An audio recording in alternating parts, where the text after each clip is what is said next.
Ya laula an hadanallah.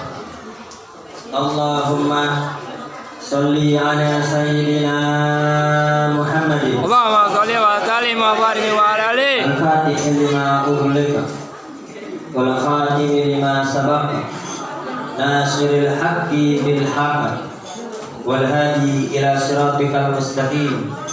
Wa ala alihi wa sahbihi haqqa qadrihi wa miqdarihil azim. Amma ba'du.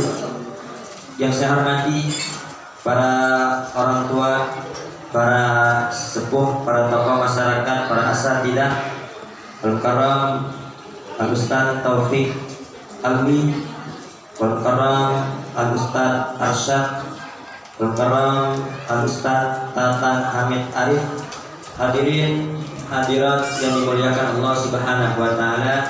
Alhamdulillah, berkat taufik serta hidayah dari Allah Subhanahu wa taala, kita kembali berkumpul di majelis rutin kita setiap malam Ahad. Semoga perkumpulan kita ini mendapat ridho dari Allah Subhanahu wa taala. Allah rahmati kita semua, Allah ampuni dosa-dosa kita, dan semoga dengan barokah hadir di majelis ilmu yang sakit di antara kita, baik penyakit zahir maupun penyakit batin, semoga disembuhkan oleh Allah Subhanahu wa taala.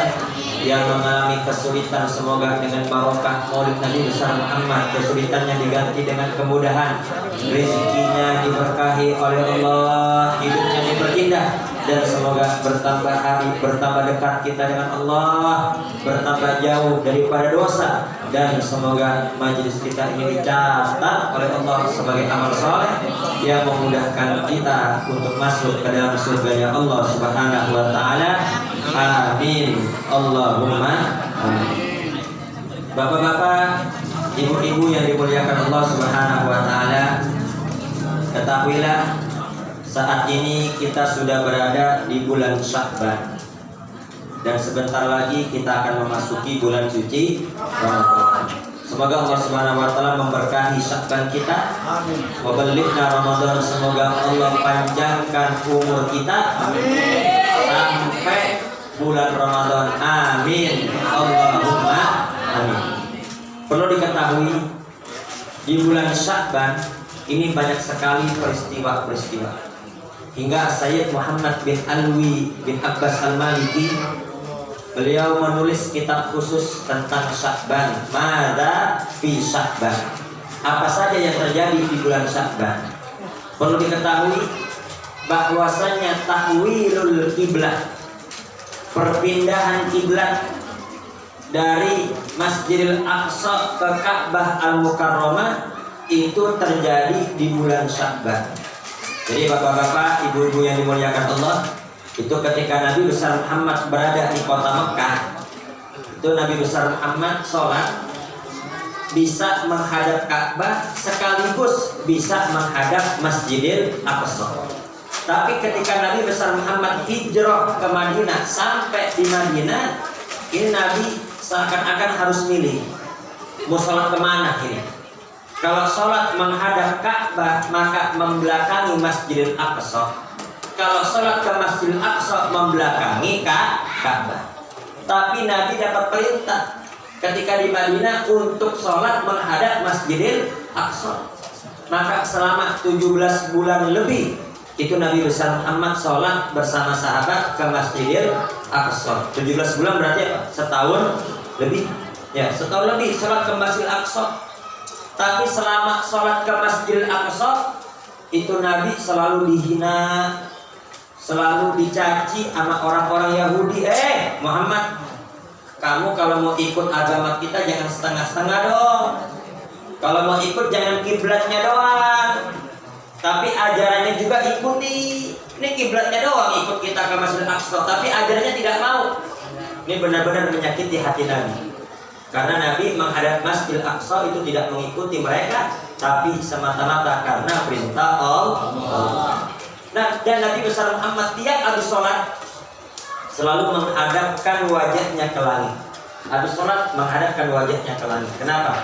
Berharap turun ayat perpindahan kiblat. Kenapa? Karena Nabi nggak kuat tiap saat tiap hari selalu dihina oleh orang-orang Yahudi, oleh orang-orang kafir, hingga akhirnya turun firman Allah Subhanahu wa taala, qad nara taqalluba wajhika fis sama falanwalliyannaka qiblatan tardaha fawalli wajhaka syatral masjidil haram. Kami sungguh telah melihat wajahmu sering menghadap ke langit. Jadi wajah Nabi disebut dalam Al-Quran oleh Allah. Oleh Allah, ya Muhammad, kami sering melihat wajahmu menghadap ke langit, dan mulai sekarang kami pindahkan engkau ke kiblat yang kau sukai. Nabi sukanya kemana? Ke Ka'bah, karena Ka'bah kiblat kakeknya, yaitu Nabi Allah Ibrahim alaihissalam. Akhirnya Nabi besar Muhammad semenjak itu sholat menghadap Ka'bah. Ya, setelah 17 bulan menghadap Masjidil Aqsa, akhirnya kembali pindah ke Ka'bah kiblatnya. Nah, dalam tafsir Ibnu Katsir, ini ulama berbeda pendapat. Ini pindahnya itu di waktu duhur atau di waktu asar. Ada yang mengatakan duhur, ada yang mengatakan asar. Tapi kalau bulannya di bulan Sya'ban, perpindahan kiblat, ibu-ibu perhatikan. Tapi perpindahannya itu di bulan Sya'ban. Nah, akhirnya apa? Ini ada sahabat-sahabat yang tidak dengar. Jadi udah turun ayat pindah kiblat, tapi ada beberapa sahabat belum tahu. Nah, ketika ini sahabat yang sudah mendengar kabar dari Nabi bahwasanya kiblat sudah pindah ke Ka'bah, nah dia pulang. Dia pulang ke kampungnya, ternyata dia melihat lagi sholat asar, sahabat-sahabat masih menghadap Masjidil Aqsa. Langsung ditegur oleh sahabat ini, kiblatnya udah pindah. Sekarang menghadap ke Ka'bah Al-Mukarramah. Bayangin tuh, lagi sholat. Ini para sahabat lagi sholat menghadap Masjidil Aqsa. Dia belum tahu kalau udah turun ayat pindah kiblat. Kemudian dibilangin, kiblat udah pindah. Fawalli wajhaka syatral masjidil haram. Langsung ini imamnya pintar, jamaah juga pintar. Coba kalau kita digituin, lagi sholat, kiblatnya salah. Salah ya? Batal kita. Beda sama sahabat, langsung tuh imamnya menghadap ke Ka'bah Al-Mukarramah dan diikuti oleh makmumnya, maka masjid tersebut dinamakan Masjid Qiblatain, masjid dua kiblat. Dan ini terjadi ketika bulan Sya'ban. Dan juga di bulan Sya'ban ini terjadi peristiwa yang sangat penting, yaitu insyiqaqul qamar. Sebagaimana Allah berfirman, iqtarabatis sa'ah wa insyaqqal qamar. Ya, bulan itu terbelah. Bulan pernah terbelah terjadi di bulan Sya'ban. Jadi ini orang-orang kafir Quraisy berkata kepada Nabi besar Muhammad, Muhammad, kalau engkau benar-benar Nabi, tunjukkan mukjizatmu. Karena setiap para nabi, setiap para rasul pasti punya mukjizat. Tunjukkan mukjizatmu. Akhirnya Nabi besar Muhammad SAW itu menunjuk bulan, dan bulan tersebut dibelah. Satunya ditaruh di sebelah gunung sana, satunya taruh sebelah gunung sana, terbelah, kemudian disatukan lagi oleh Nabi besar Muhammad SAW. Dan peristiwa itu disaksikan oleh orang-orang kafir Quraisy yang ada pada saat itu, dan juga yang ada di jalan juga melihatnya. Jadi kalau sihir kalau sihir Pak, bedanya sama mukjizat, itu sihir hanya bisa menyihir mata orang-orang yang ada di depannya. Adapun orang-orang yang ada di belakang jauh itu nggak bisa terkena sihir. Tapi ini berbeda, yang di jalan pun melihat tuh, kok bulan terbelah ini, ada apa ini? Semua melihat. Itu menunjukkan mukjizatnya Nabi besar Muhammad Sallallahu Alaihi Wasallam, dan itu terjadi pada bulan Sya'ban. Dan juga pada bulan Sya'ban ini turun ayat Allah perintah untuk sholawat. Innallaha wa malaikatahu yusalluna ala nabi ya ayyuhalladzina amanu sallu alaihi wa sallimu taslima. Ini ayat perintah sholawat turun ketika bulan Sya'ban.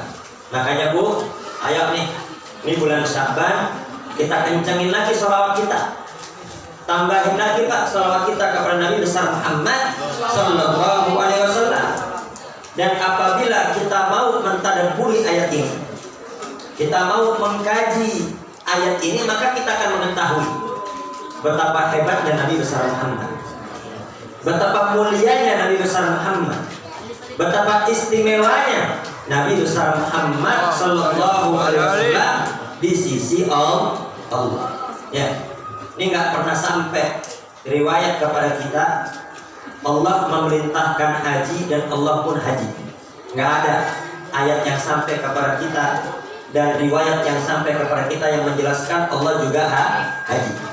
Dan nggak ada riwayat ke kita yang menjelaskan Allah memerintahkan kita untuk sholat dan Allah pun sholat. Dan juga tidak ada perintah kepada kita, ya Allah, nggak ada riwayat kepada kita yang menerangkan bahwasannya Allah memerintahkan zakat dan Allah pun zakat, kecuali salawat kepada Nabi besar Muhammad Sallallahu Alaihi Wasallam. Bahkan sebelum Allah memerintahkan kita, yang pertama kali salawat adalah Allah Subhanahu wa Ta'ala. Jadi Allah, zat yang menciptakan alam semesta, zat yang menciptakan Nabi besar Muhammad, salawat kepada Nabi besar Muhammad Sallallahu Alaihi Wasallam. Setelah Allah salawat, Allah perintahkan para malaikat-malaikatnya yang suci, malaikat-malaikat yang gak pernah membangkang kepada Allah, mereka pun berselawat kepada Nabi besar Muhammad Sallallahu Alaihi Wasallam. Setelah Allah dan para malaikatnya salawat, baru Allah perintahkan, ya ayyuhalladzina amanu sallu alaihi wa sallimu taslima. Hai orang-orang beriman, berselawatlah kepada Nabi besar Muhammad Sallallahu Alaihi Wasallam. Jadi ayo di bulan Sya'ban ini kita perbanyak lagi selawat kepada Nabi besar Muhammad, karena selawat kepada Nabi ini pimpinannya langsung Allah. Siapa anggotanya? Anggotanya adalah para malaikat Allah dan juga orang-orang beriman. Jadi Pak, Bu, kalau mau masuk satu kelompok, masuk kelompok ini. Kalau mau masuk suatu golongan, masuk dalam golongan ini. Ini terkadang kita pengen banget, semangat banget, ingin masuk golongan ini, ingin masuk golongan itu. Kalau kita pengen semangat, maka hendaknya semangat masuk dalam golongan ini. Golongan apa? Golongan di dalam berselawat kepada Nabi besar Muhammad yang pimpinannya Allah dan anggotanya para malaikat-malaikat Allah Subhanahu wa Ta'ala. Makanya kenapa kok kalau kita ganggu para wali Allah, kita menyakiti para wali Allah, kualat. Kenapa? Karena para wali Allah, para kekasih-kekasih Allah ini sudah masuk dalam golongan malaikat dan Allah di dalam berselawat kepada Nabi besar Muhammad Sallallahu Alaihi Wasallam. Jadi kalau kelompoknya diganggu, yang marah langsung malah malaikat, yang murka langsung Allah Subhanahu wa Ta'ala. Dan perlu diketahui, ini selawat kepada Nabi besar Muhammad. Oh ya, silakan. Izin dulu. Ya, silakan. Apa saja? Ya, enggak apa. Iya, ya.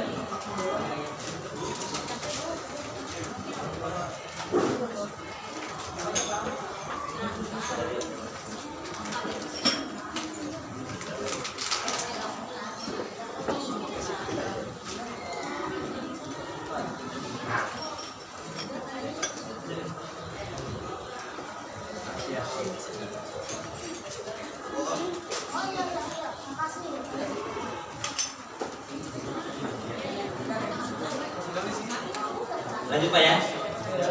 Jadi perhatikan di sini, salawat kepada Nabi besar Muhammad ini berbeda dengan ibadah-ibadah yang lainnya.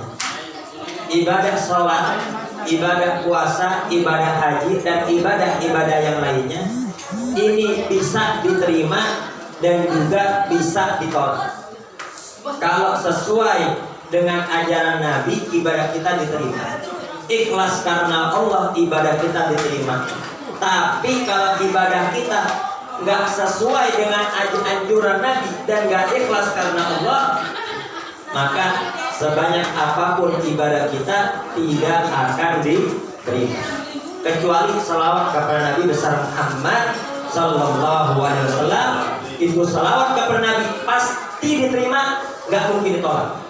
Maka itu ada seorang ulama berkata, adimis salata ala Nabi Muhammad wa qabuluha atman bi ghairi taraddudi, a'maluna bainal qabuli wa raddiha illa salata ala Nabi Muhammad.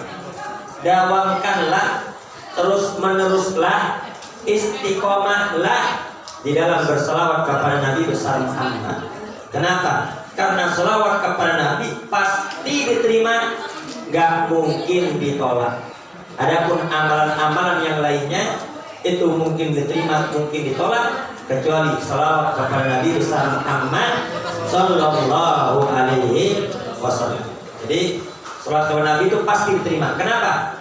Karena Nabi besar Muhammad bersabda, man shalla alayya marratan sallallahu alaihi biha asra. Barang siapa yang salawat kepada aku 1 kali, maka Allah balas 10 kali. Yang balas siapa nih Bu? Yang balas siapa? Allah. Kira-kira balasan Allah, perbuatan Allah ditolak? Gak mungkin. Karena yang balas Allah, yang berselawat Allah, maka gak mungkin tertolak. Inilah rahasianya. Kenapa salawat kepada Nabi pasti diterima, tidak mungkin ditolak? Karena yang membalasnya adalah Allah. Tadi disebutkan selawat sekali dibalas 10 kali. Kenapa? Karena ketahuilah, 1 kali selawat Allahumma sholli ala sayyidina Muhammad wa ala ali sayyidina Muhammad, ini bukan satu kebaikan, akan tapi banyak sekali kebaikan di dalamnya. Sekali lagi, jangan kita sangka 1 kali selawat itu 1 kebaikan, akan tapi di dalamnya terkandung banyak sekali kebaikan. Pertama, di dalamnya ada zikrullah, zikir kepada Allah. Allahumma, ya Allah, itu zikir. Yang kedua, di dalamnya ada mahabbatun Nabi, ta'zimun Nabi, takrimun Nabi. Di dalam berselawat itu berisi memuliakan Nabi, mengagungkan Nabi, dan menunjukkan kecintaannya kepada Nabi besar Muhammad Sallallahu Alaihi Wasallam. Sekali kita selawat berarti kita sudah memuliakan Nabi. Sekali kita selawat berarti kita sudah mengagungkan dan mengistimewakan Nabi. Sekali kita selawat berarti itu kita sudah membuktikan kecintaan kita kepada Nabi. Udah berapa kebaikan? Udah banyak. Gak sampai di situ. Wa ala ali sayyidina Muhammad. Di dalamnya disebut apa?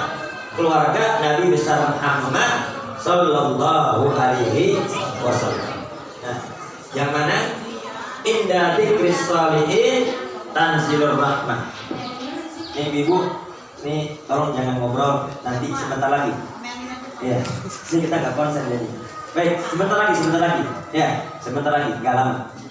Inda dzikris sholihin tanzilur rahmah. Ketika disebut nama orang soleh, maka rahmat turun. Jadi ketika kita salat, kita sudah menyebut keluarga Nabi besar Muhammad. Allahumma sholli ala sayyidina Muhammad wa ala ali sayyidina Muhammad, itu sudah memancing hujan rahmat, kasih sayang dari Allah Subhanahu wa ta'ala. Yang mana kita nggak mungkin masuk surga tanpa rahmat Allah. Dan di dalam wa ala ali sayyidina Muhammad, di situ ada mahabbatu ahlil bait, menunjukkan kecintaan kepada keluarga Nabi besar Muhammad Sallallahu Alaihi Wasallam. Dan tidak sampai di situ, di dalam sholawat ini ada munajat, ada doa yang mana disebutkan oleh Imam Ibnu Hajar disebutkan oleh Syekh Ibnu Athaillah As-Sakandari, paling afdolnya zikir ialah zikir yang di dalamnya menggabungkan antara zikrullah dengan munajatullah. Dalam sholawat ada munajatullah, Allahumma sholli ala, itu doa. Ya Allah, curahkan salawat. Semoga Allah mencurahkan salawat kepada Nabi besar Muhammad sallallahu alaihi wasallam. Sehingga satu kali salawat kita sudah bermunajat kepada Allah. Semakin kita bermunajat kepada Allah, maka kita akan semakin dekat dengan Allah. Dan orang yang merasa selalu diawasi oleh Allah, merasa selalu bermunajat kepada Allah, maka mana mungkin akan berani maksiat. Ya, yang bisanya selalu selawat, dia selalu bermunajat kepada Allah, maka bagaimana mungkin dia akan bermaksiat karena selalu ingat kepada Allah Subhanahu wa ta'ala. Disebutkan dalam kitab Fawaidul Mukhtar, qala ba'dus sholihin, ada sebagian orang soleh cerita, kana li jarun musrifun ala nafsi. Saya punya tetangga saya nggak benar, suka maksiat, enggan ibadah kepada Allah Subhanahu wa ta'ala. Amartuhu bit taubah falam yaf'al. Aku anjurkan dia untuk tobat. Ayo tobat.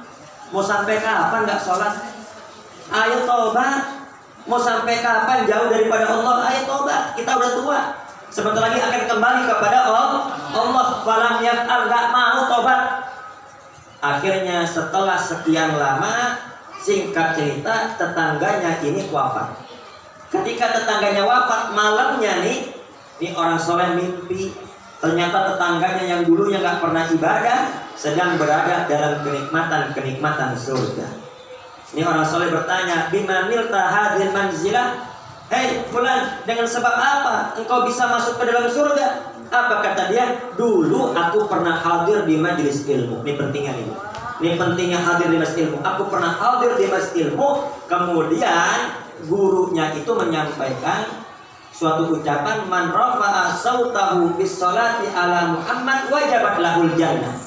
Barang siapa yang mengangkat suaranya, mengeraskan suaranya berselawat kepada Nabi besar Muhammad, wajib masuk surga. Langsung aku mengangkat suaraku, Allahumma sholli ala sayyidina Muhammad wa ala ali sayyidina Muhammad wa rafa'al qaumu sautahu. Yang hadir ngedengar dia teriak berselawat, yang lain juga ikut-ikutan membaca selawat kepada Nabi besar Muhammad sallallahu alaihi wasallam. Faghfarallahu lana jami'an. Dengan sebab itu Allah mengampuni dosa-dosaku, Allah memberikan taufik hidayah kepadaku, aku bertobat, aku perbaiki ibadahku, dan aku wafat husnul khatimah. Shallu ala sayyidina Muhammad. Allahumma sholli alaihi wa ala alihi wa barik alaihi wa ala alihi. Sebagai penutup, ini besok malam nisfu Sya'ban. Jadi ada 5 malam mustajab. Yang pertama malam Idul Fitri, yang kedua malam Idul Adha, yang ketiga malam pertama di bulan Rajab. Rajab rahasianya di awal, malam pertama, malam mustajab. Dan pertengahan Sya'ban, nisfu Sya'ban. Sya'ban rahasia di tengah. Sedangkan Ramadan, Lailatul Qadar rahasianya di akhir.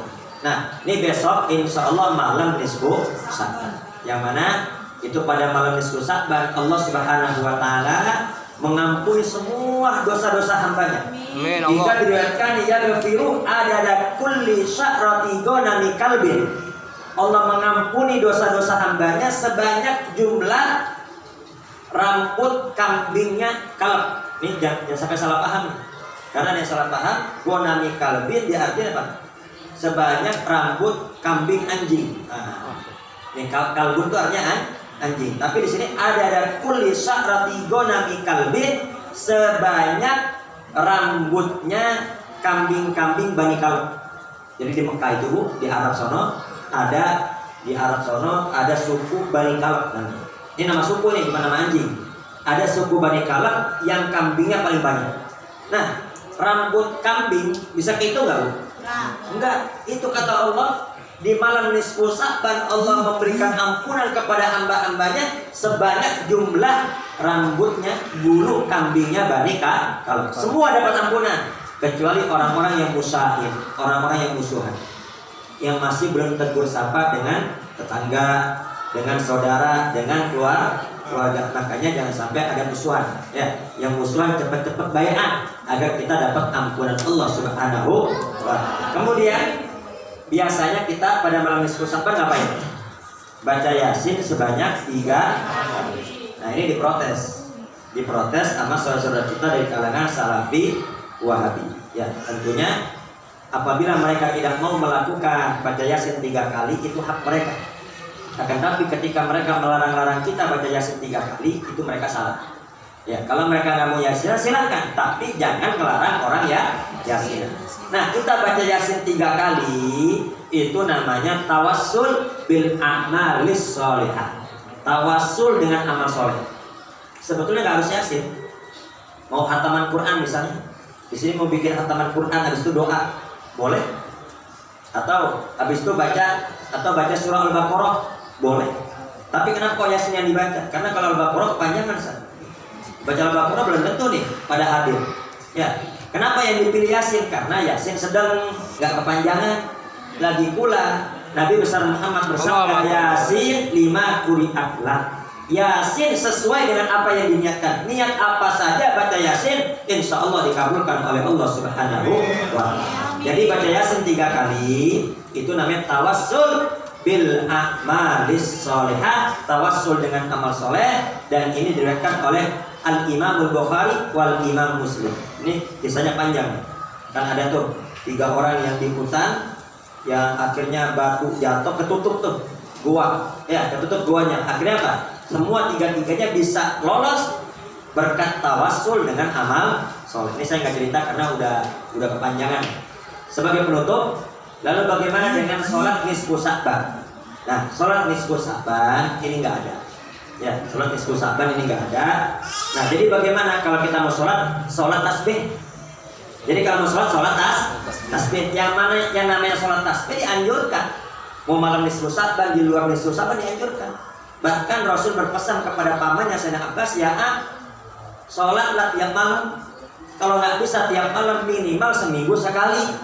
Nggak bisa seminggu sekali, sebulan sekali. Nggak bisa sebulan sekali, setahun sekali. Nggak bisa setahun sekali, seumur hidup sekali. Ya, jangan sampai nggak sholat. Jadi nisfu Sa'ban mau sholat tasbih. Jadi kita dianjurkan untuk menghidupkan malam tersebut dengan ibadah kepada Allah Subhanahu wa Ta'ala. Semoga Allah Subhanahu wa Ta'ala mengampuni dosa-dosa kita, menerima seluruh amal soleh kita. Dan malam ini malam tawakufan, dikarenakan kita ingin menyambut bulan suci Ramadan. Al-Fakir mohon dibukakan pintu maaf yang sebesar-besarnya. Apabila selama ini ada kata-kata atau tingkah laku yang kurang berkenan, sekali lagi mohon dibukakan pintu maaf yang sebesar-besarnya. Semoga Allah panjangkan usia kita, sehatkan badan kita, sehingga kita kuat ibadah di bulan suci Ramadan. Wa husnul khatimah. Al-Fatihah.